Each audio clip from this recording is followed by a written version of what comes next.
Next topic है जी हमारा share capital of a joint stock company. ठीक है, आप लोगों ने इससे पहले पार्ट 1 में स्टडी किया कि जब भी बिजनेस स्टार्ट किया जाता है तो बिजनेस स्टार्ट करते वक्त जो अमाउंट लगाई जाती है उसको हम बोलते हैं कैपिटल। कैपिटल कैश की सूरत में भी होता है या किसी एसेट की सूरत में भी लाया जाता है बिजनेस स्टार्ट करते वक्त। ठीक है, तो जॉइंट स्टॉक कंपनी में क्या होगा, जो कैपिटल होता है उसको शेयर्स में डिवाइड कर लिया जाता है। ठीक है, कंपनी शेयर्स इशू करती है, उन शेयर्स के अगेंस्ट क्या आते हैं, पैसे आते हैं। ठीक है, तो वो क्या कहलाता है, आपका शेयर कैपिटल। ठीक हो गया। अब कैपिटल को जो डिवाइड किया गया है उसकी कैटेगरीज आप लोग देख रहे हैं। सबसे पहले जी अथोराइज कैपिटल। अथोराइज कैपिटल को हम लोग रजिस्टर्ड कैपिटल भी बोलते हैं। ये वो कैपिटल होता है जिससे कि कंपनी रजिस्टर्ड होती है स्टॉक एक्सचेंज में।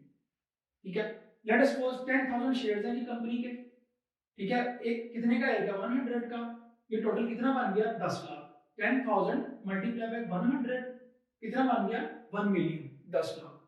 ठीक है, तो ये है कंपनी का रजिस्टर्ड कैपिटल। शेयर्स कितने हैं जी 10,000 शेयर्स है, कितने का आएगा 100 का।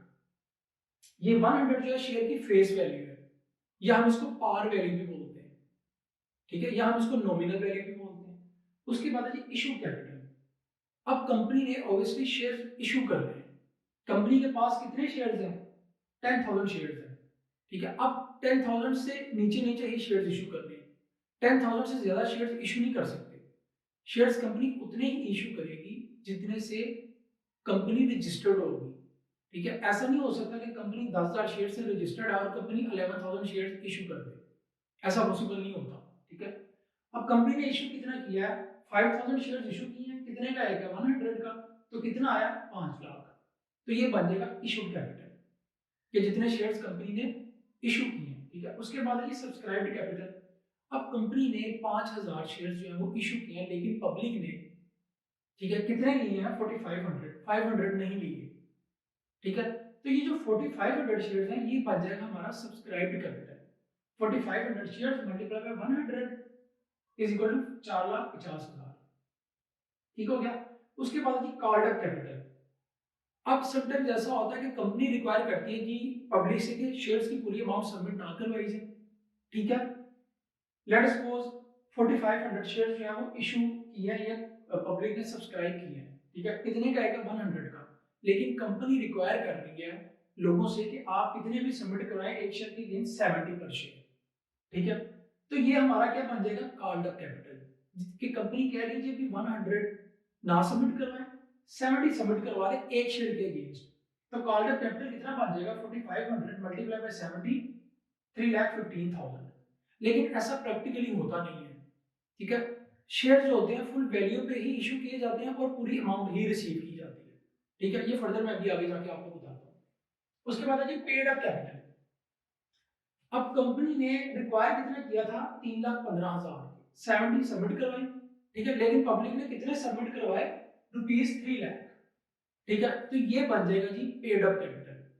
अब ऐसा भी नहीं होता। ठीक है, ये मैं भी फर्दर आपको बताता हूँ। उसके बाद है जी रिजर्व कैपिटल। रिजर्व कैपिटल से पहले आप सुन लें कि subscribe capital, called up capital और पेड अप कैपिटल इनकी अमाउंट सेम होगी।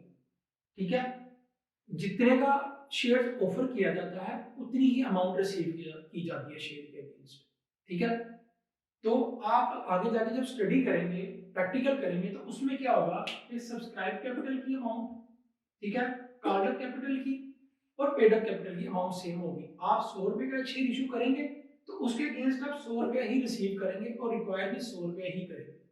ठीक है, और पे भी आप उतना ही करेंगे जितना आपने अमाउंट रिसीव किया, उतने के ही शेयर्स आप इशू करेंगे। ये क्योंकि बुक में एक पॉइंट था।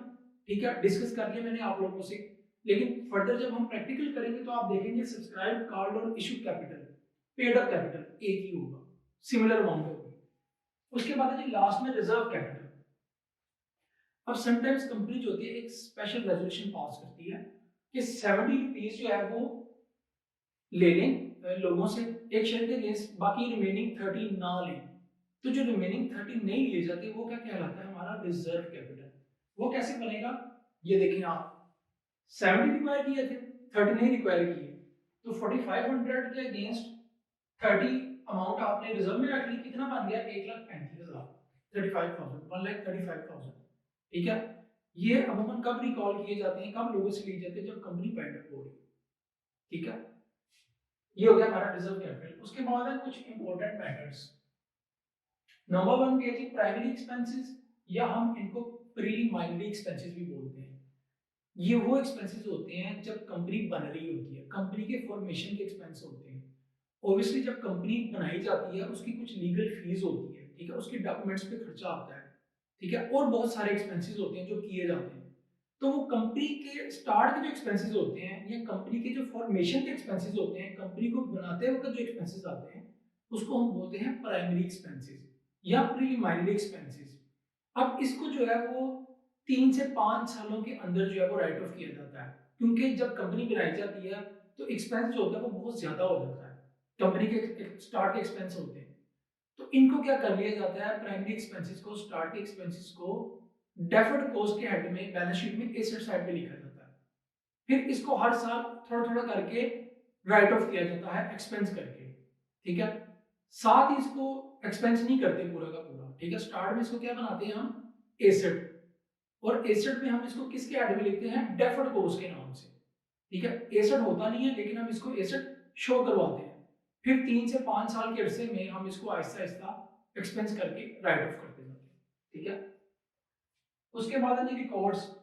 ऑब्वियसली रिकॉर्ड्स बहुत जरूरी है। कंपनी जो होती है वो अपने शेयर होल्डर्स का रिकॉर्ड रखती है, डायरेक्टर्स का रिकॉर्ड रखती है, बुक्स ऑफ अकाउंट्स बनाती है, ठीक है, कितने डिविडेंड्स जो है वो कितना डिविडेंड इशू किया है, ठीक है। तमाम रिकॉर्ड जो है वो जॉइंट स्टॉक कंपनी रखती है। उसके बाद है जी अंडर राइटिंग कमीशन। ये कौन लोग होते हैं, इसका क्या मतलब है अंडर राइटिंग कमीशन का। अब समटाइम्स ऐसा होता है कि कंपनी ने 5000 शेयर इशू किए, ठीक है, लेकिन पब्लिक ने लिए हैं जी 4000, रिमेनिंग 1000 जो वो पब्लिक ने नहीं लिए।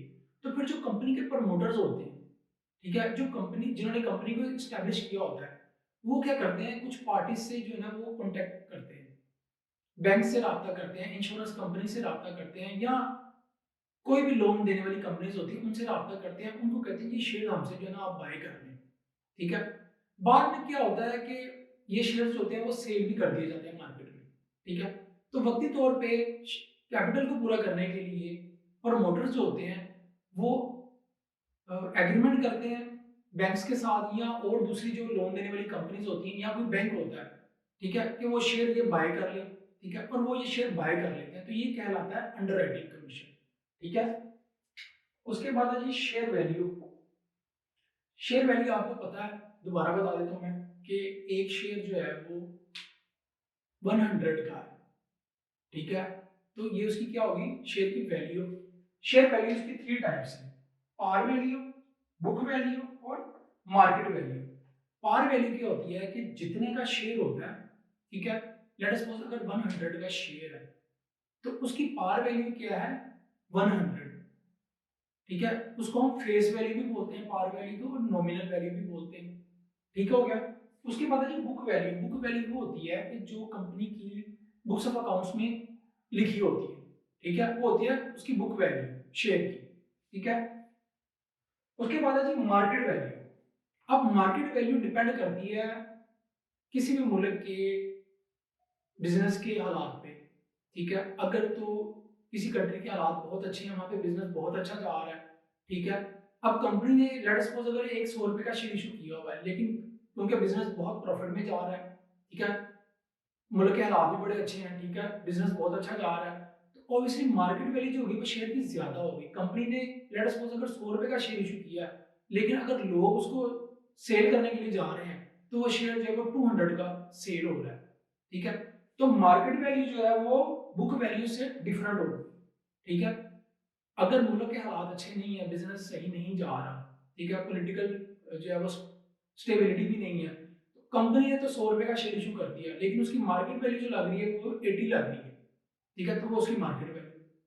तो मार्केट वैल्यू और बुक वैल्यू डिफरेंट होंगी। ये डिपेंड करता है बिजनेस के प्रॉफिट पे। बिजनेस का प्रॉफिट बहुत अच्छा जा रहा है तो मार्केट वैल्यू ज्यादा होगी।